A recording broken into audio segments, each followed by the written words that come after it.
Marked cards are one of my favorite tools in Magic, but lately there seems to be a lot of misconception about what marked cards are, what they look like, and what they can do. So today I'd like to set the record straight, show you what marked cards are, and what you can do with them. The primary use for marked cards is to keep track of a specific card. Say for instance, I want to always know where the Ace of Diamonds is. Well, what we can do is, under the cover of Misdirection, is take out a Sharpie and write our name on the back. Now, as you can see, that mark is only visible to the most discerning of eyes. In fact, if you don't know what to look for, it's hard to see. And if you really have trouble seeing it, you can actually write on the white border here. So I'll write my name here. Now there's no mistaking that card for any other card.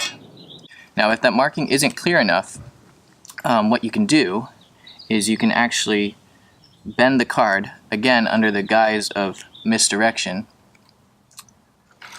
and now there's no mistaking that card for any other card. As you can see, even if the card is face down, we know the identity of the card. And I know this seems pretty bold, and you might be thinking, Brian, this will never pass by a spectator. But what you have to remember is, spectators, lay people, they don't handle cards on a day-to-day basis. They don't know what cards feel like. They don't know what's natural for a card, what's unnatural for a card. So while this might seem obvious to us magicians, believe me, spectators, it'll just fly right over their head.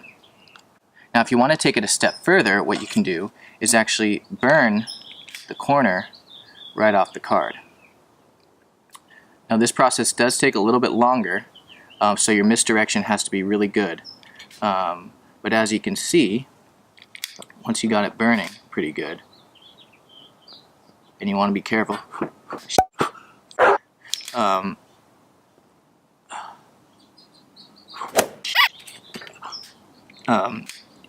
again, no, this is fine. Yeah,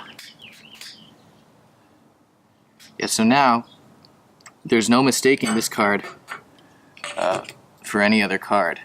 And if you put it back into the deck, you're going to be able to find it really easily. And I know what you're thinking. We've ruined a card, right? That Ace of Diamonds was actually one of my favorite cards. So is there a solution? And the answer is yes. If we take a card we don't really care about, like the Seven of Clubs, it's whatever. If we take the Seven of Clubs and we rub it on the ashes, it actually becomes the Ace of Diamonds. And then you can just toss the 7. You can just throw that away because we don't need that anymore. That's how to use marked cards.